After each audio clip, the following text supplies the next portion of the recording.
reflect that of the management and staff of RPND XXX Radio Ronda Zamboanga. Thank you. Allahu Akbar, Allahu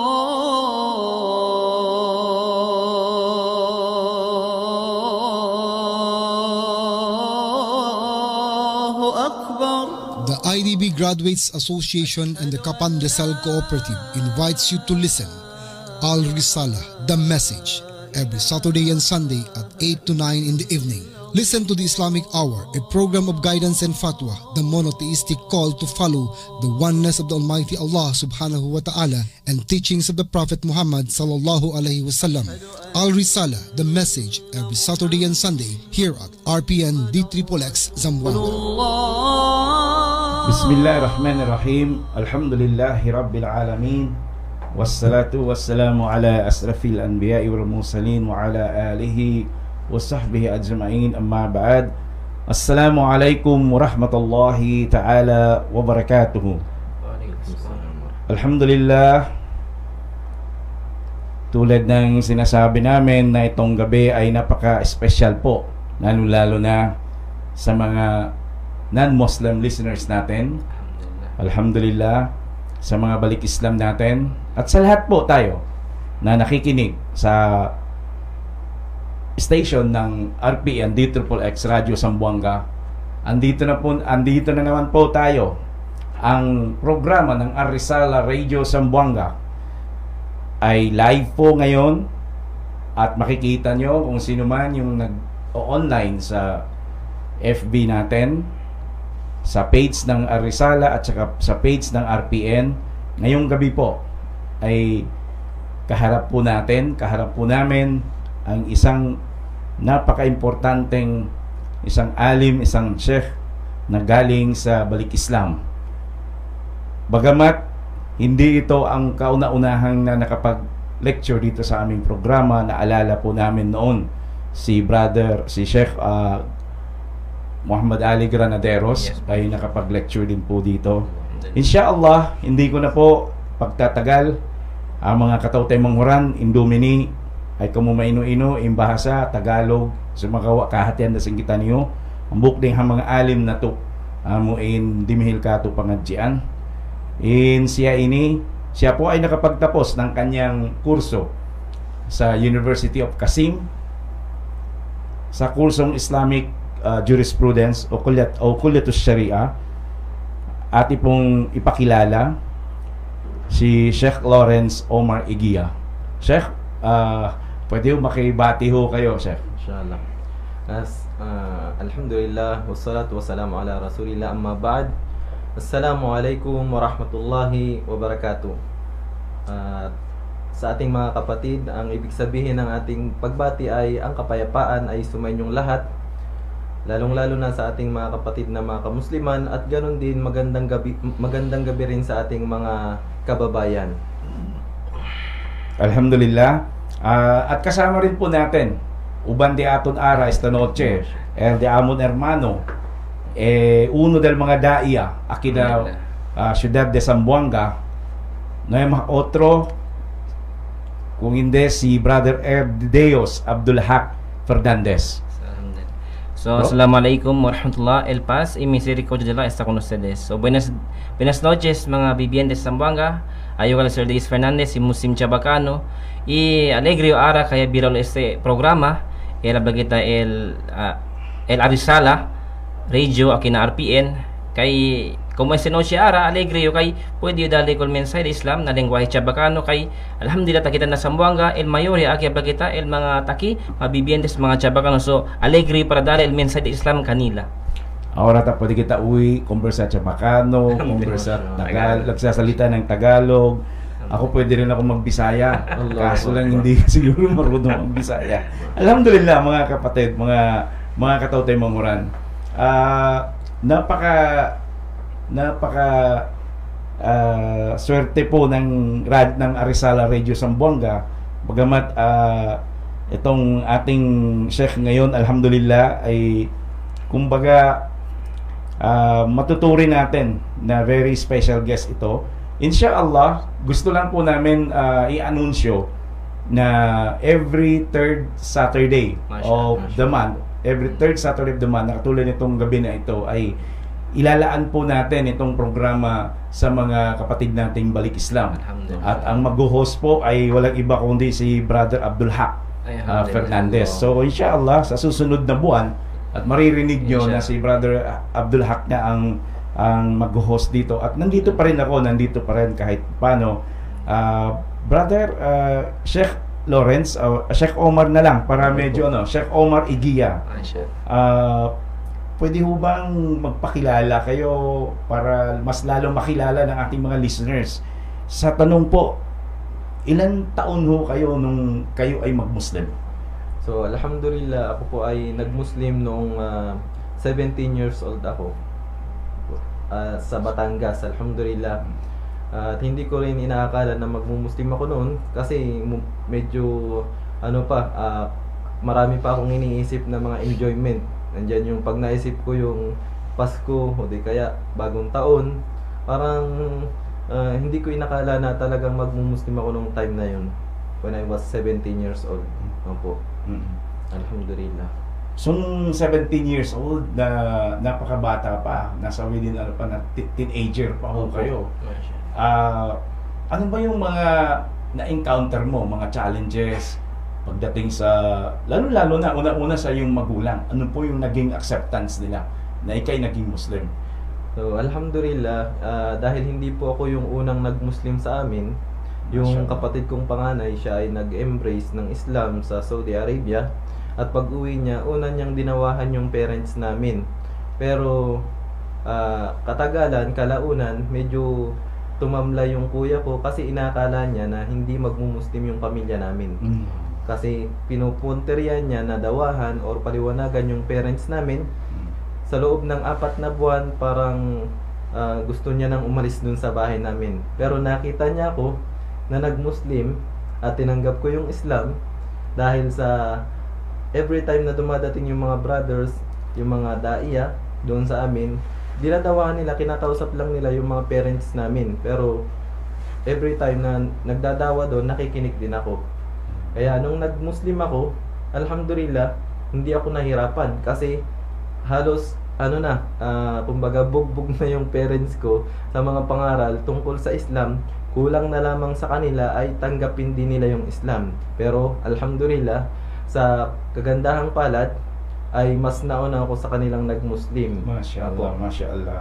So hindi po naging pabigat yung pagiging Muslim nyo at ang kuya mo sa loob ng iyong magulang kaya pamilya? Alhamdulillah po, sa simula ng pag-embrace namin ng aking kapatid ay lalo kaming napamahal sa aming mga magulang, sa aming tatay, at naintindihan ng mga kapatid ko kung ano yung bakit nag-Muslim yung aking kuya.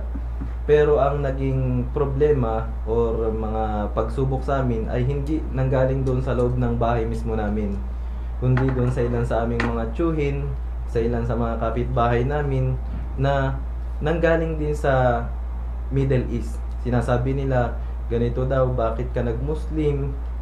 Doon sa Middle East, binabayaran ang mga Muslim, ganito. Kumbaga, yung mga maling impormasyon ang natatak sa kanilang mga isipan.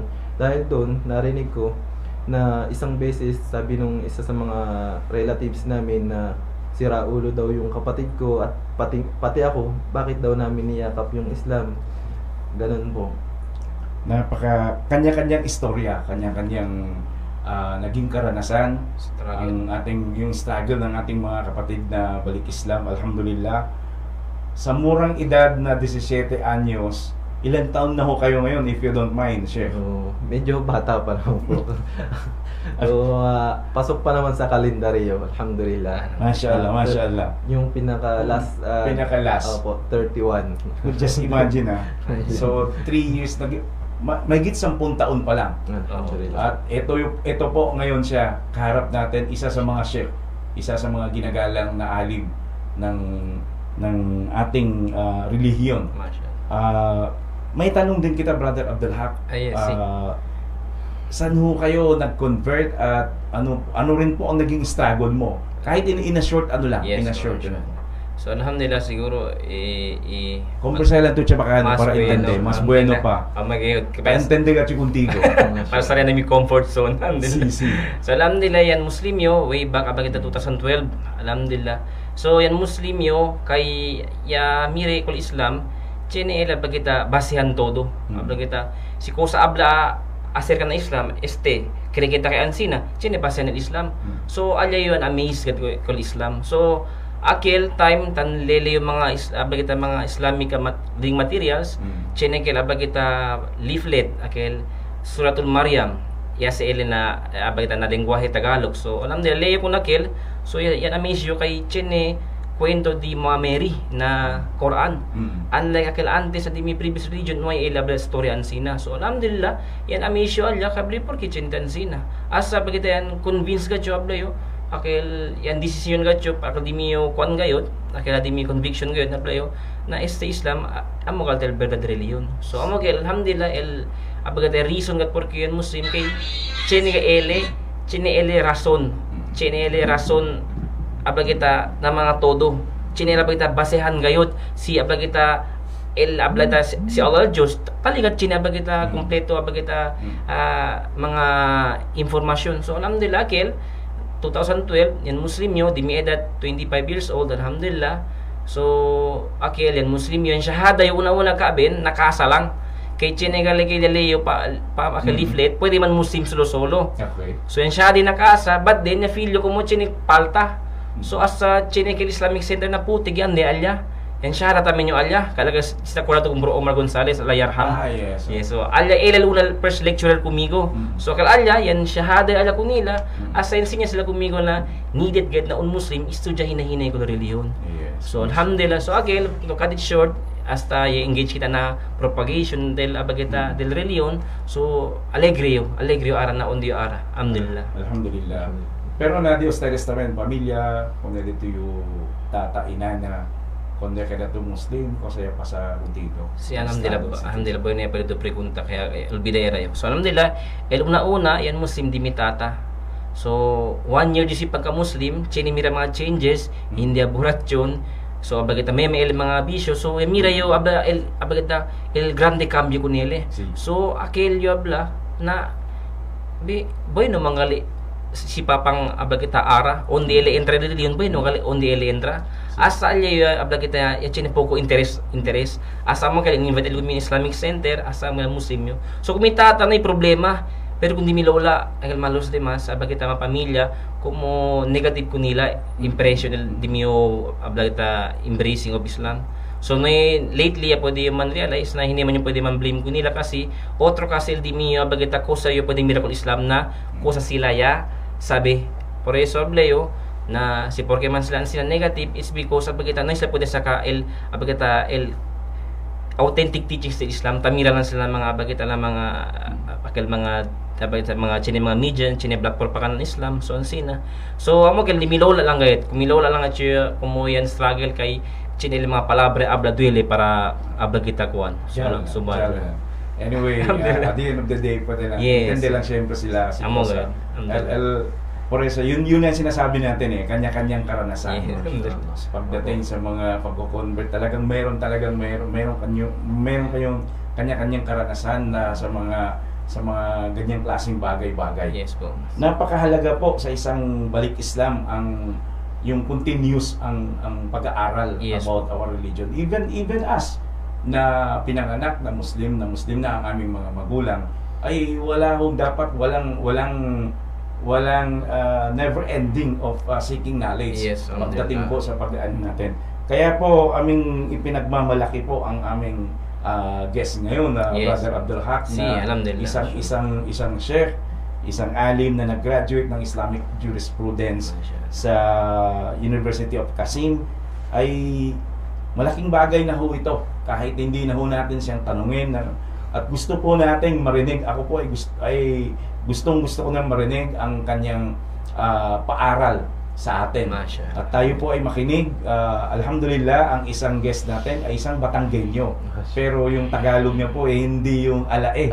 Talagang napaka yung talagang straight na Tagalog. So ibibigay ko po yung yung oras para sa iyo, Sheikh, at pagbigay po ng paaral sa atin tungkol sa reliyong Islam.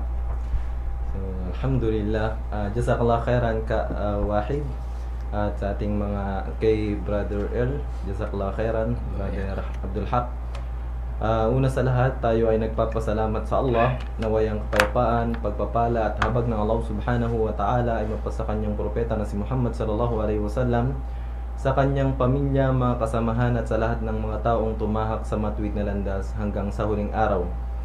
At patuloy tayong nagpapasalamat sa Allah sa kabila ng mga pagsubok na ating nararanasan, ay nakakaya pa rin natin na makapagbigay ng ilan sa mga aral na makakapulutan at magiging mainam para sa mga mananampalataya, inshallah.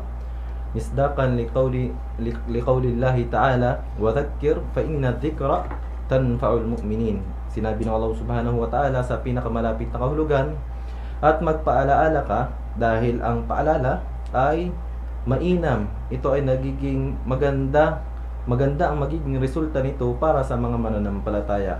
Ibig sabihin ay yung mga naghahanap ng tunay at tamang pananampalataya at nasa kanila na ang pananampalataya ng nag-iisang Panginoon, kapag narinig niya ang paalaala ay magiging kapaki-pakinabang ito para sa kanya. Unang-una sa kanyang sarili at sa mga tao na makakarinig ng kanyang paalala. So, hindi ko inaasahan na magiging ganito yung sa atin. Subhanallah. La hawla wala quwwata illa billah. At hinihiling natin sa Allah na itong gabing ito ay maging kapaki-pakinabang para sa atin, dahil una sa lahat, wala tayong maaaring masabi o wala tayong makakayang sabihin tungkol sa aral ng Islam liban na lamang na tayo ay pahintulutan ng Allah subhanahu wa ta'ala. Dahil tunay na ang kaisipan natin bilang mga tao ay napaka-liit kung ikukumpara natin sa kaalaman ng Allah subhanahu wa ta'ala. So ngayon, dahil sa ating kumbaga yung title ng ating paksa ay mga paalaala mula sa ating mga kapatid ninyo at para sa inyo bilang mga kapatid sa pananampalataya man, sa aming mga kapatid na nasa Batangas, siguro kahit ngayon napapanood nila. Ang gusto kong i-emphasize ngayon ay yung sinabi ng mga maaalam na qimatur rajul ma yuhsinuhu. Qimatur rajul ma yuhsinuhu. O sa ibang pagpapasabi, qimatur rajul ma yutqinuhu. Ang halaga ng isang nilalang o ng isang tao ay depende sa bagay na kanyang expert. Kumbaga, doon siya nagiging mahusay. Kung gaano siya kahusay doon sa bagay na yon, ay yun ang nagiging halaga niya dito sa mundo. Lalong-lalo na, magbigay tayo ng ilan sa mga halimbawa. Yung mga doktor natin, di ba? Yung mga doktor sa, yung mga espesyalista, yung mga karpintero, yung mga engineer, syempre nagkakaroon niya ng sari-sariling halaga, rate, di ba? Minsan mas mataas yung rate ng doktor na specialist kaysa sa doktor na regular o yung doktor sa hospital o yung resident doctor, at mas mahal ang rate ng engineer kaysa sa mga yung licensed engineer kaysa doon sa mga wala pang lisensya. Pero kung i-relate natin ito sa religion, yung sinabi na ito ng mga scholar natin, ang halaga ng isang tao ay dumidepende sa kanyang bagay na nagiging mainam or nagiging expert siya doon, ay wala sigurong makatalo o walang tayong ibang magiging halimbawa kundi ang ating mahal na sugo sallallahu alaihi wasallam. Si Propeta Muhammad sallallahu alaihi wasallam, siya ang pinakamainam sa lahat, siya ang pinakamahusay at siya ang dapat tularan. Kaya nga sinabi ng Allah subhanahu wa ta'ala, laqad kana lakum fi rasulillahi uswatun hasanatun liman kana yarjullaha wal yawmal akhir. Sabi ng Allah sa pinakamalapit na kahulugan, tunay na mayroon kayong pinakamainam na modelo mula kay Muhammad sallallahu alaihi wasallam para sa mga tao na umaalala sa Allah subhanahu wa ta'ala at umaalala sa araw ng paghuhukom. Anong sinabi ni Prophet Muhammad sallallahu alaihi wasallam? Bakit siya pinadala? sa sanlibutan. Sabi niya, innama bu'ithtu liutammima makarimal akhlaq. Si Propeta Muhammad sallallahu alaihi wasallam ay nagsabi sa pinakamalapit na kahulugan. Sabi niya, tunay na ang dahilan ng pagkakapadala sa kanya o pagkakasugo sa kanya ay upang kumplituhin, ipaalam sa mga tao ang pinakamainam na kaugalian o pamamaraan ng buhay dito sa mundo. Alhamdulillah. Dahil dyan, kung pagbabasihan natin o babasahin natin ang sira o ang talambuhay ni Propeta Muhammad sallallahu alaihi wasallam, halos wala tayong maiitapon o wala tayong pipiliin na hindi magiging kapaki-pakinabang sa atin bilang mga tao. Dahil dito, kahit mga hindi Muslim ay sinang-ayunan ang pagiging the best ni Prophet Muhammad sallallahu alaihi wasallam. Siya ay naitala bilang number 1 na tao na ito, siya ay naging muathir. Ibig sabihin, ang kanyang buhay, ang kanyang pagiging leader, ang kanyang pagiging ama, ang kanyang pagiging anak, ang kanyang pagiging kaibigan ay nakaapekto ng maganda sa lahat ng nilalang na nakakita sa kanya at mga nilalang na nakarinig ng kwento tungkol kay Muhammad sallallahu alaihi wasallam. Si Muhammad sallallahu alaihi wasallam na nasa kanya ang lahat-lahat ng kinakailangan natin sa ating pamumuhay. Allahu Akbar. At kung pag-aaralan talaga natin, so yun yung kumbaga nagpapatunay sa halaga ni Propeta Muhammad sallallahu alaihi wasallam para sa atin. Dahil siya, sabi na, at isa pa, si Propeta Muhammad sallallahu alaihi wasallam ay naging leader sa kanyang mga sahaba na kanyang sinabi,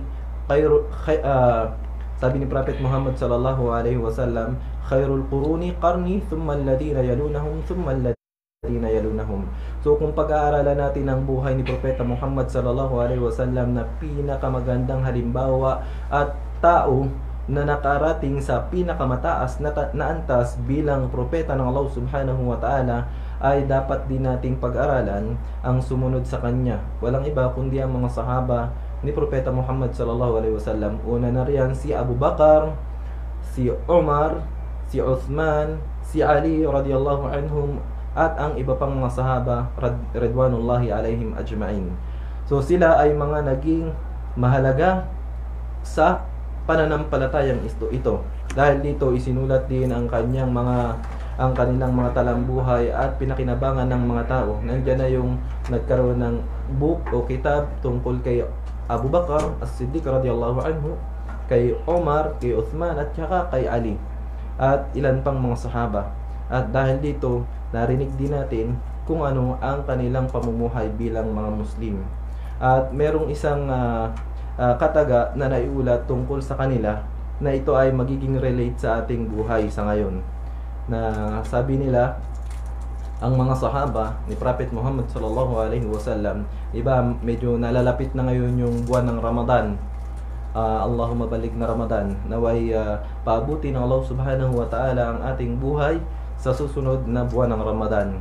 Sabi ng mga maalam na ang mga sahabang ito at mga tabi'in at mga sumunod sa kanila ay ang epekto ng Ramadan sa kanila ay halos buong taon. Allahu Akbar. Which is 6 na taon o 6 na buwan silang naghihintay sa buwan ng Ramadan, sa pagdating ng buwan ng Ramadan, at 6 na buwan umiepekto sa kanila ang pag-aayuno nila sa buwan ng Ramadan. Bakit?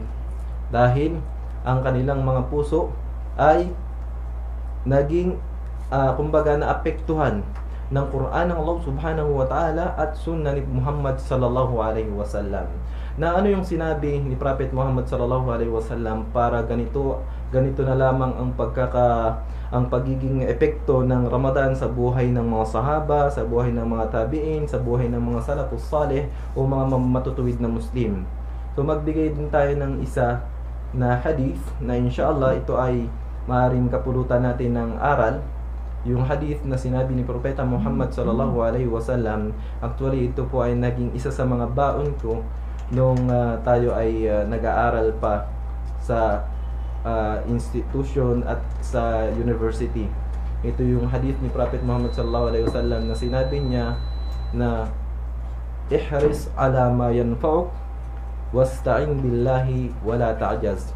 Ito ay payo ni Prophet Muhammad sallallahu alaihi wasallam at pwede natin itong maging motivation, maging baon sa lahat ng ating mga gagawin para yung kima o yung halaga ng ating mga ginagawa ay maging the best para sa atin.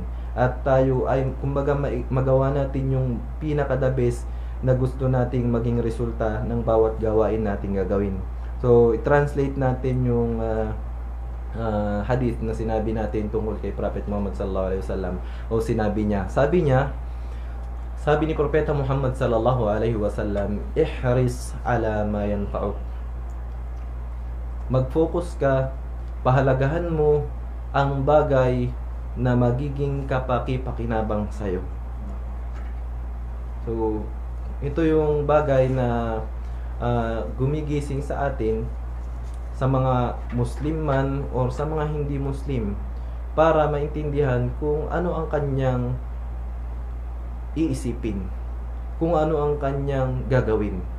Ihris, maging aware ka, maging masikap ka, paghandaan mo ang mga bagay na magiging mainam para sa iyo, kakapulutan mo ng aral, magiging kapaki-pakinabang sa iyo.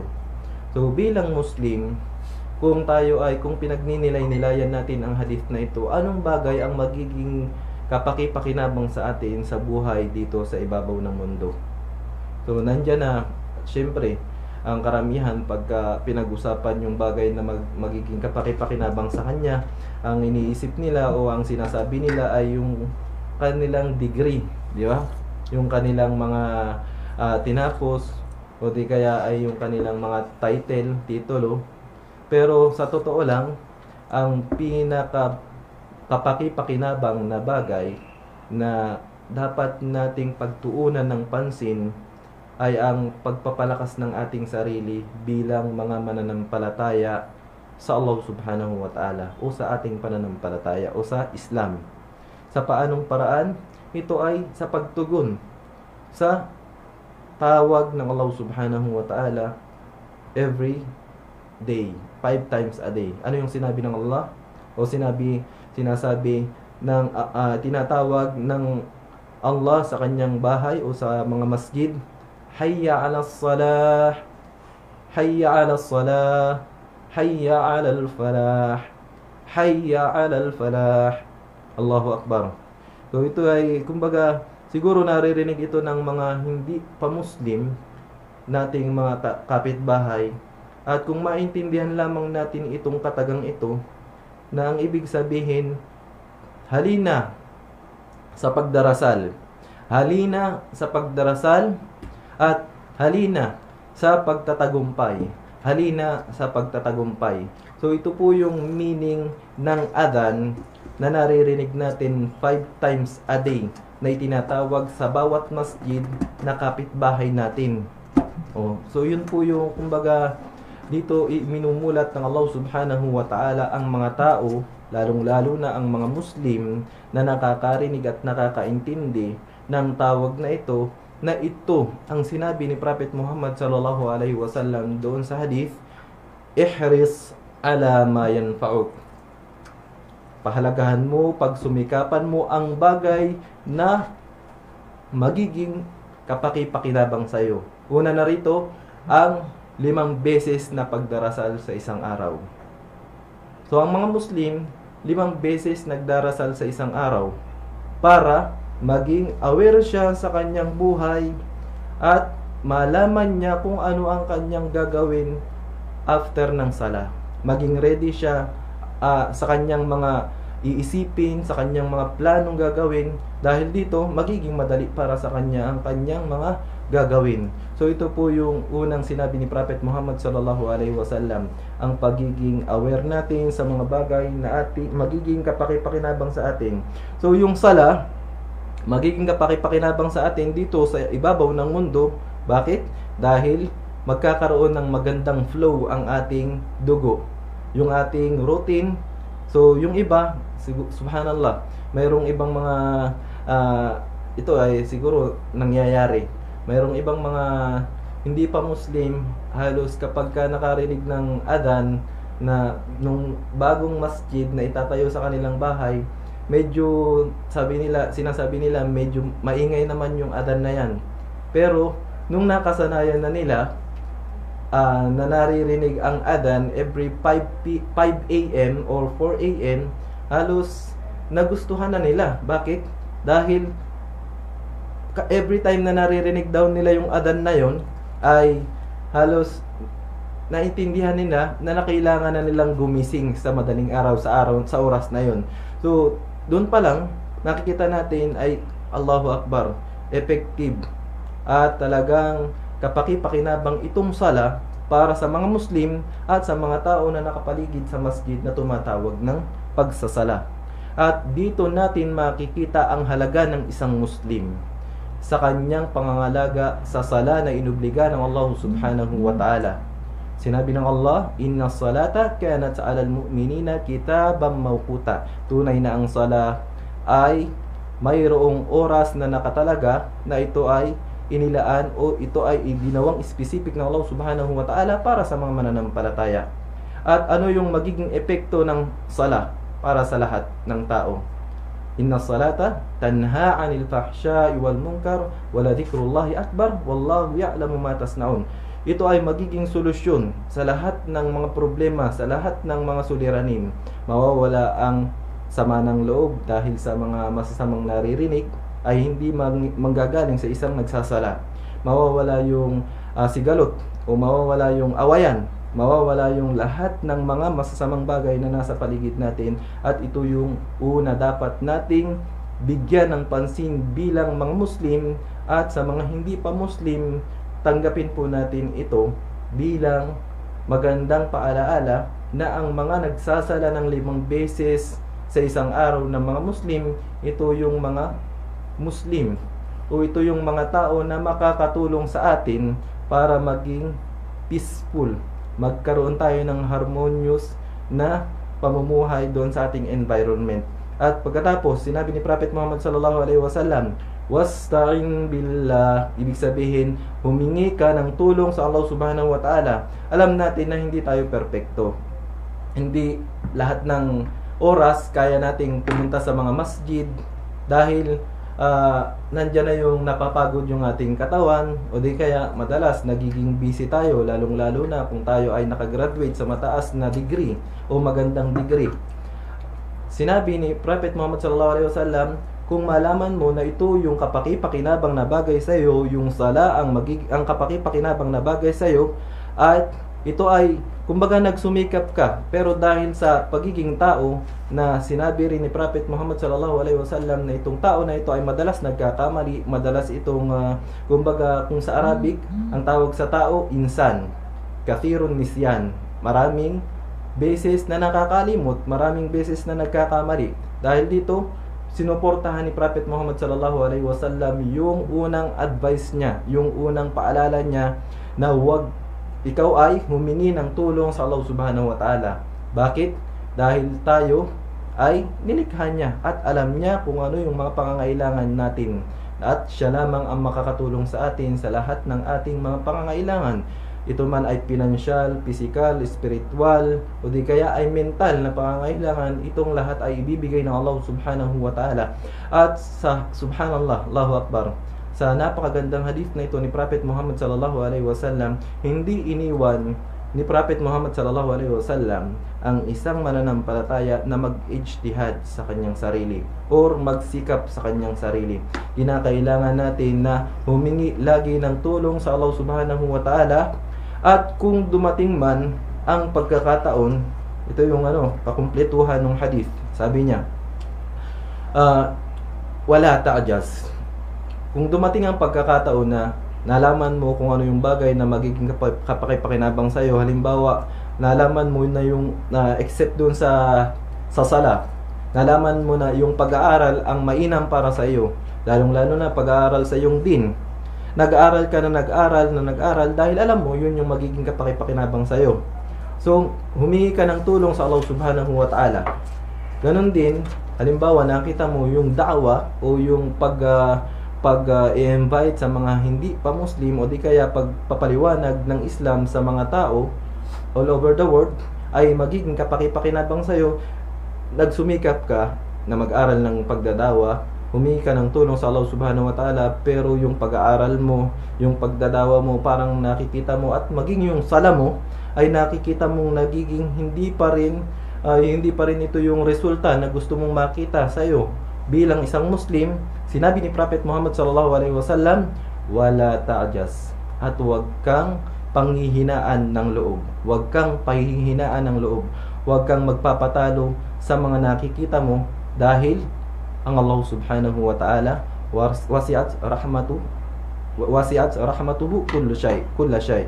Sa ibig sabihin, ang aya, wasi'at rahmati kulla shay, yun yung aya na sinabi ng Allah subhanahu wa ta'ala.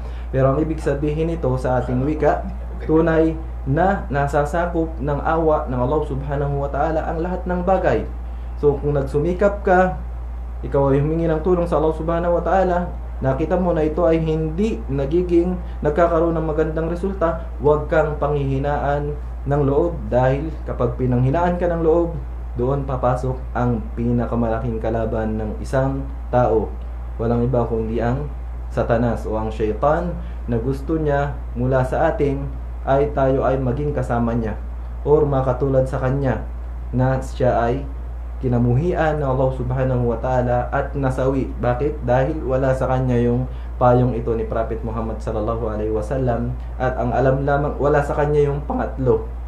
Nasa kanya lamang yung alam niya, yung kung ano yung makakabuti sa kanya. Nung una, humihingi siya ng tulong sa Allah subhanahu wa ta'ala, pero siya ay pinanghinaan ng loob. Hindi katulad ng mga sumusunod sa sunan ni Prophet Muhammad sallallahu alaihi wasallam. Kahit anuman ang pagsubok na dumating sa atin, kapag baon natin itong tatlong ito, ang pagsusumikap, paghingi ng tulong sa Allah subhanahu wa ta'ala, at ang pagpapatuloy ng ating mga gawain at hindi paghina ng ating loob, makakamtan natin ang lahat ng ating mga gusto, at doon natin makikita ang halaga natin bilang nilalang ng Allah subhanahu wa ta'ala. So sana ay nakapulutan natin ng aral ang payong ito mula kay Prophet Muhammad sallallahu alaihi wasallam, at ito ay i-apply natin sa lahat ng mga bagay na pwede nating ma-apply ito, inshallah. Alhamdulillah, maraming salamat po Sheikh Omar Igia, isa sa mga alim natin na balik Islam. Napakahalaga po at bagamat napaka-ikse ng kanyang binigay na lecture sa atin, pero punong-puno po ng pagpapaalala sa atin bilang isang Muslim. Hindi lang po bilang bilang isang Muslim, kahit po yung mga non-Muslim, katulad po ng naikwento niya kanina regarding doon sa kahalagahan ng azan, na kumbaga noon, nung bago pa ang isang masjid na ipatayo sa isang komunidad, minsan po yung mga hindi pa Muslim ay minsan ay hindi katanggap-tanggap sa kanila, pero kalaunan nung tumagal na ay mas lalo nilang nagustuhan, dahil alam nila sa tuwing na nag-aadyan ng alas 4, alas 4:30 o alas 5 ng umaga, ay nakikita nila na ang talagang mga Muslim ay lumalabas at pumupunta ng kanilang mga masjid. At saka yun ang malaking da'wa yun. Yeah. Kahit sabihin natin indirect, di ba, yes, Brother Abdul Haq? Brother Abdul Haq, baka meron kang gustong idagdag o kaya ibigay na mensahe sa ating mga listeners po. So alhamdulillah, siguro dirihiyo di mi mensahe kung mga bibiyente sa kinasambuanga, dan mga especially mga amigo-amiga kinasambuanga. So amo pwede dali abagita mensahe abagita anda kita na direct source information acerca ng Islam, kasi mayorya del mga abagita igual kumigo antes siya bakano tawi-uwi lang o tamira-mira lang kumoyo antes sa kanila sitay kaaben tamira igual mga datong hermano matausog alya mga Muslim. So tanjudge yung Islam na dila mga action which is wrong. Hindi mo kay as a person hindi tan mali kung iyo tan mali amin, pero hindi kita pwede abagita as religion itself ta insinyan sila kunila. So mo di mi mensahe na abagita man research kita anda kita na direct source na may kita Quran, el Sunnah or mga tradisyon na kusa si Propeta Muhammad sallallahu alaihi wasallam. Especially na kita anda kita na mga hente akil pwede kita saka correct information na Islam como si Sheikh ang mga authority. Yes, ang authority like como si Sheikh Alhamdulillah balik Islam. So chinet ila kita authority para habla si kusa di Islam ko kita correct kita teaching sa Islam. So amukil di mi mensahe para kung mga igual conmigo kita Chabacano speaker. So kita anda kita na correct source para sabi kita ko sa verdad acerca ng Islam. Kaya disil si Ken man or si Janeta Uy, mga non-Muslims na carry sila pregunta, gusto nilang malaman o kaya meron silang gustong alamin tungkol sa relihiyong Islam, ay nararapat po na itong si Sheikh isa na po yung authority. Yes, authority na dahil isang alim na pwedeng pagtanungan. Yes. Para at least malaman niya kung ano talaga ang gusto niyang malaman tungkol sa relihiyong Islam. Alhamdulillah, napaka ganda na baka meron ka pang idagdag, bro. So amakil na kumo continue lang yung kaben si chine man kita Facebook page pwede sila man direct kita man message din Arisala pati LDTU page patagal akal tamin di mi page yung mga neo muslim na Sambuanga el quick search mo lang kaya kita na Facebook Sambuanga Balik Islam abuya kaya page kal mga neo muslim Sambuanga. So ano sila man direct alya pregunta si cosa acerca de aquel na Islam. So dali kami ora man appointment kami para as appointment kunila para dali ora para entertain kunila para contestan mga pregunta nila acerca na Islam. So mga kanila sir. Alhamdulillah. So meron pong page ang Sambuanga Balik Islam. Yes po. Sambuanga Balik Islam sa Facebook at makikita nyo at lalabas din kaagad yung kanilang mga post diyan sa kanilang page. Yes po. Matanong kita brother Sheikh Omar. Sa ngayon po ano po yung programa nyo ni Brother Abdul Haq? So alhamdulillah, ito po ay magandang privilege mula sa Allah Subhanahu wa Ta'ala na dito tayo napapunta sa Zamboanga at with the help of our brother Abdul Haq, jazakallahu khairan, at sa mga brothers din po na tumutulong, sumusuport sa atin.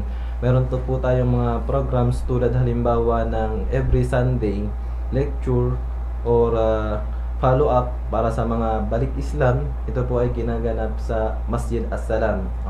Okay. Saan on the el address? So el Masjid As-Salam ay sa parte na Tugbungan na Peace Subdivision. Okay. So meron pala silang programa, meron silang madrasa. Sabihin natin Islamic learning, ano po? Yes. Continuous Islamic learning, especially sa mga Balik Islam natin. Every Sunday from 1 to 3. 1 to 3 p.m. every Sunday sa Masjid As-Salam na matatagpuan natin diyan sa may Barangay Tugbungan sa may Peace Drive. Nakapunta ako sa lugar na ito. Alhamdulillah, nakita namin na talagang napakaraming mga Balik Islam. Kanya-kanyang tribo. Ito ay nagpapahiwatig na talaga ang Islam isang universal. Hindi po eksklusibo ito sa isang tribo. Talagang universal sa lahat ng lengguwahe, sa lahat ng kulay, lahat ng tribo ay meron po tayong makikita at matatagpuan na makikilala ng mga Muslim. So dito po makikita natin sa kanilang every Sunday na ay Bisaya, na ay Tagalog, na ay Ilonggo, hurot gyud tanan ang paano na puy tausog na tigana sa inyo ha. Meron pa bang yung programa nyo Brother Abdul Haq, yung visitation ng mga Balik Islam, ginagawa nyo ba yun?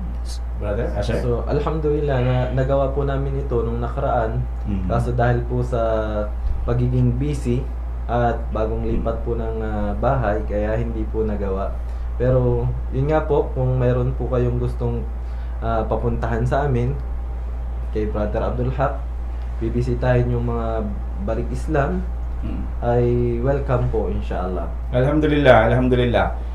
Marami tayong nakikinig sa gabing ito.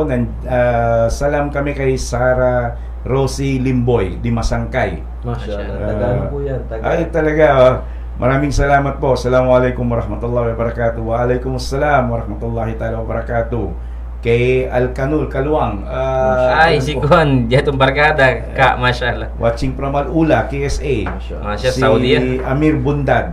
Masya Alhamdulillah. Allah. Balik Islam si Kak na Kaap. Masya Allah, Masya Allah. Oo, Masya Allah, kilala ko. Si Brother Si salam doa kay mo. Salam Brother Amir Bundad. Si Muhammad Mustafa Tubaing Pirales. Na UZ na trabaha. Ah. Planting ni UZ Chinichenda. Balik Islam te. Si Chabacano namin. Masya Allah, Masya Allah. Si LM Kadimul Ulama, damikyan, salam doa kay mo.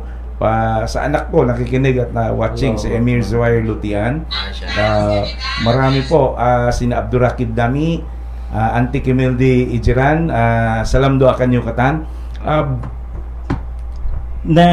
Naikwento po kanina ng ating Sheikh, merong isang hadis na Yes, na-mention Masya niya kanina, sabi na ng Propeta Muhammad sallallahu alaihi wasallam, ikhris ala ma yanfa'u.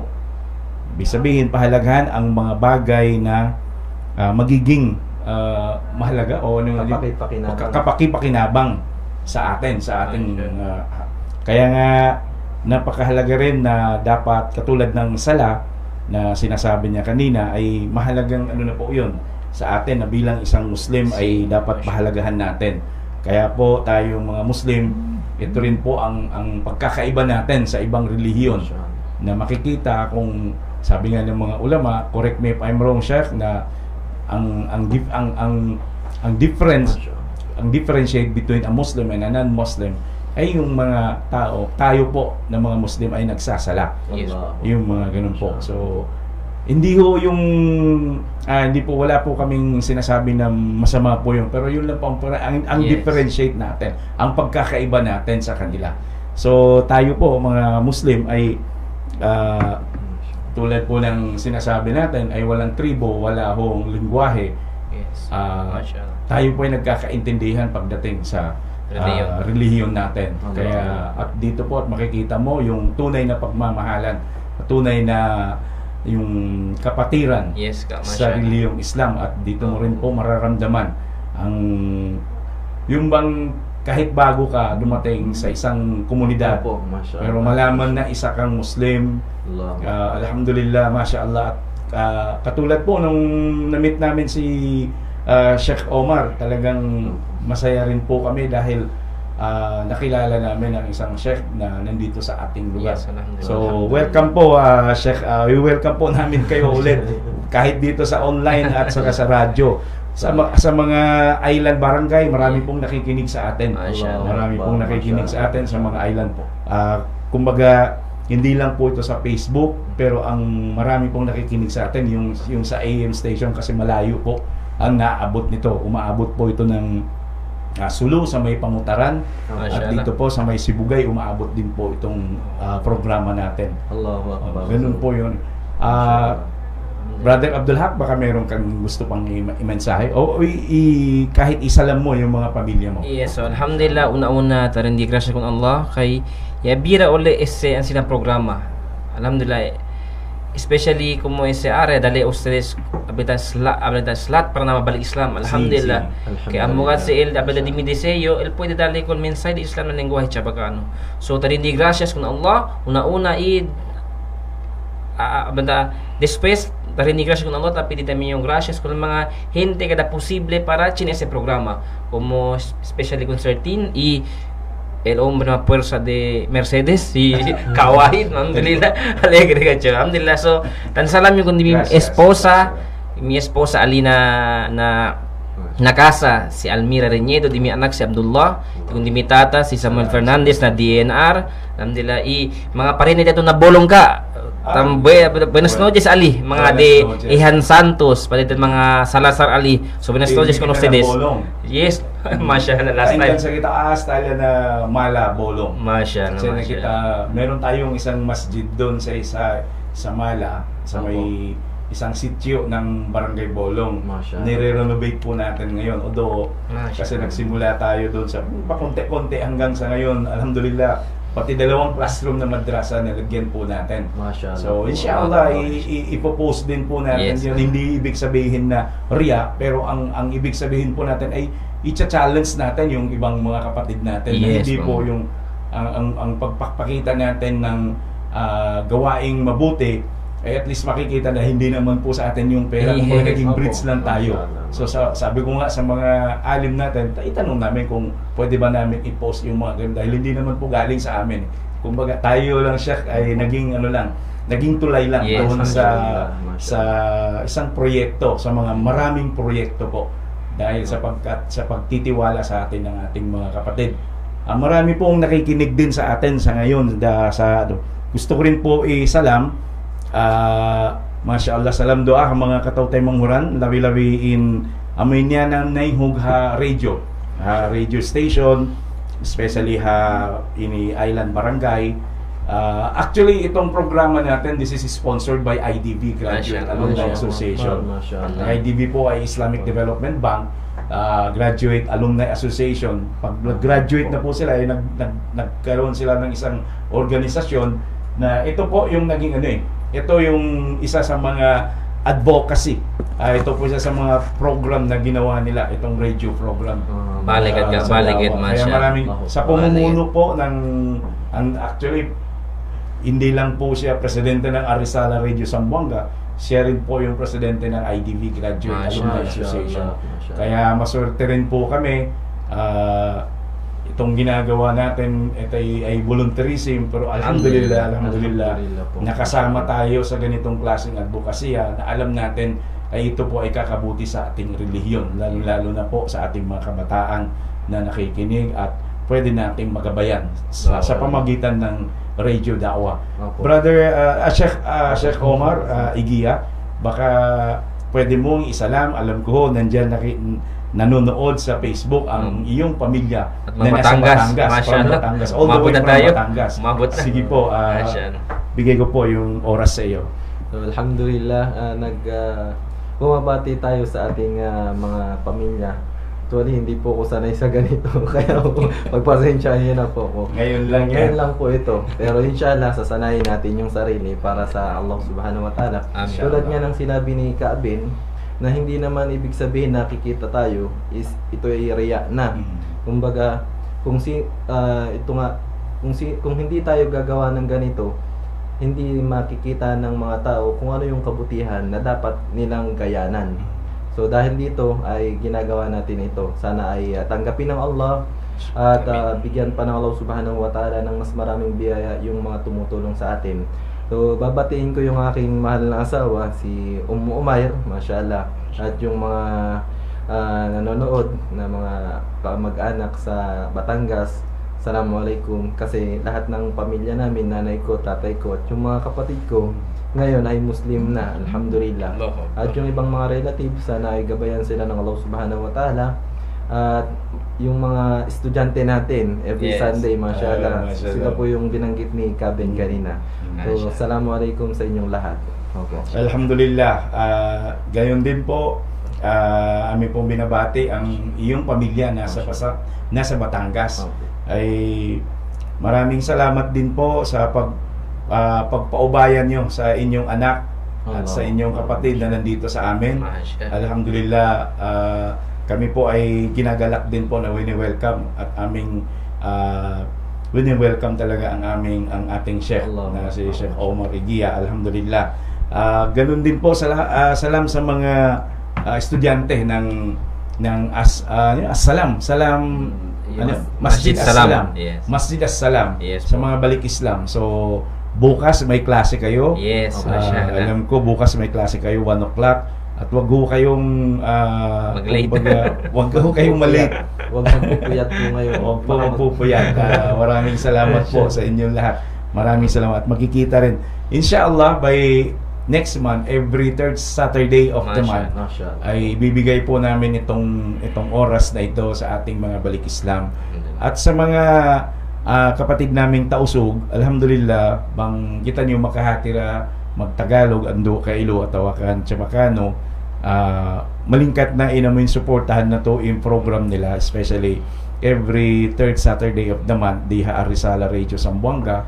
Ini mura-murahan, ini amuin tumaod, iwan kumusog in tumpukan sin mga balik Islam ato panukuhin na to amuin kita niyo bang sasug insyaallah ayaw na to kalupahan in sila ini kailo tay manghud na to haarama tay manghud na to haarama Islam iwan sa subay na to sila amuin ipakita kanila in pamogbog iwan kasi iwan la sa kanila.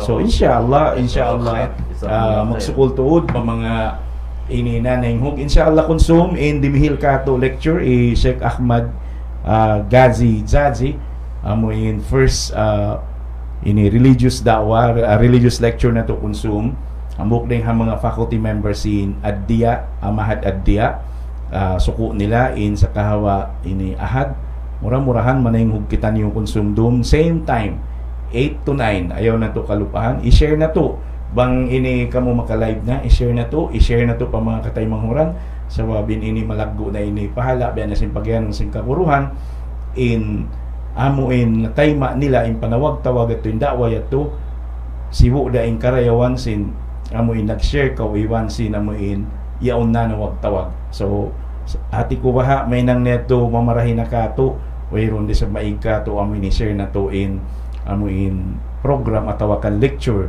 sin mga kaguruhan nato di Arizala Radio Zamboanga.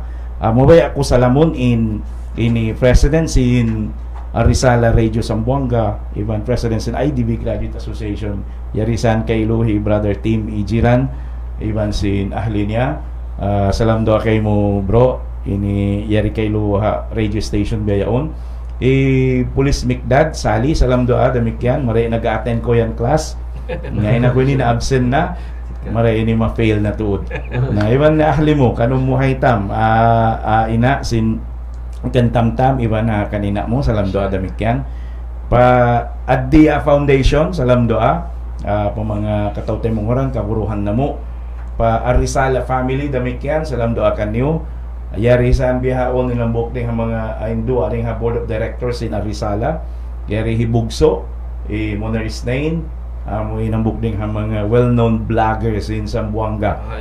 Yari biyaon nagatod sin courtesy of in Shabab Pizza yari biyaon kailo na bangka mo mabaya umorder sin amoy masarap pizza na amo in Shabab na Ivan Damikyan salam do ako kan Padzlon Lim amoy owner CEO sin 168 Unishop na inambok ini ambok kakasi ni ambok ini ring mga gausbog na mo ini di Arizala Ivan na Addia Foundation na Ivan Damikyan salam do ako kan brother Tay alamiya bro salam do kay mo alhamdulillah magsukol sin mga panukuhi mo pamogbog mo kamo alhamdulillah pa mga kaguruhan pakataw tay manguran sibo dem may masuok amuin sa suko siniabutan sin suara kami salam do akan niyo Damikyan maun pa ahli ko pa asawa ko iwan pa anak ko salam doakan niyo labi-labi pa dua maas ko kan ina iwan kan ama na iwan na sin tay manghud ko biya nakan si Tiwal Adja Walda Lutian iwan ni Darwisa salam doa matun kan niyo iwan na pakaiwanan katay manghuran alhamdulillah magsukul tuod sin ini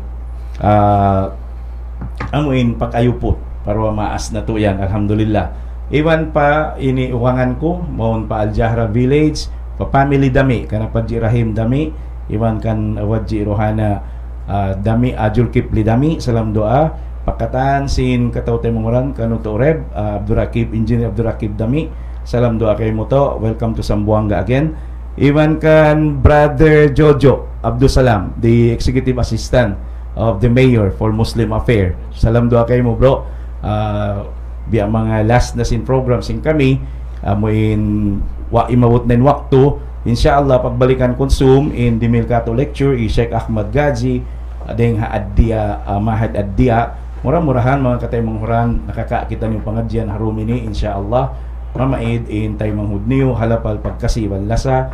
Assalamualaikum warahmatullahi taala wabarakatuh. Waalaikumsalam warahmatullahi wabarakatuh.